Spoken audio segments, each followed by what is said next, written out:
ధ్యానం ద్వారా తన భార్య కొండా శైలజ స్వస్థత పొందడంతో తాను కూడా ధ్యాన ప్రపంచంలోకి అడుగుపెట్టి ధ్యానం ఇచ్చిన ఆత్మవిశ్వాసంతో తన జీవితాన్ని సుసంపన్నం చేసుకోవడమే కాకుండా పిఎస్ఎస్ఎం కార్యకలాపాల్లో చురుగ్గా పాల్గొంటూ ధ్యాన ప్రచారాన్ని చేస్తున్న నిస్వార్థ సేవకుడు శ్రీ కొండా రామచంద్రన్ గారు.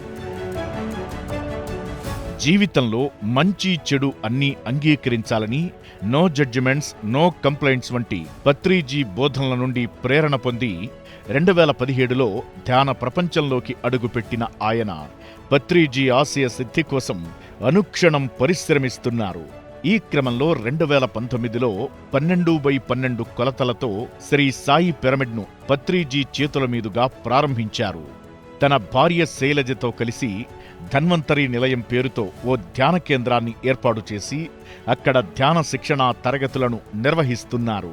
అలాగే తన భార్య కొండా శైలజ మరియు పిఎస్ఎస్ఎం మంచిర్యాల పిరమిడ్ మాస్టర్లతో కలిసి ధ్యాన ప్రచార కార్యక్రమాలు నిర్వహిస్తున్నారు. ఆయన నిరంతరాయంగా పిఎస్ఎస్ఎం అభివృద్ధికి సహకరిస్తూ ఇతోధిక సేవలందిస్తున్న ఆయన ఇప్పుడు పిఎంసి అభివృద్ధి కోసం తెలంగాణ రాష్ట్రం మంచిర్యాల జిల్లా పిఎంసి ఇన్ఛార్జిగా కొండా రామచంద్రన్ గారిని the PMC trust chairman Shri Datla Hanumantharaju garu నియమించారు. శ్రీ కొండా రామచంద్రన్ గారు అందించిన సేవలకు హృదయపూర్వక కృతజ్ఞతలు తెలుపుతోంది మీ పిఎంసి.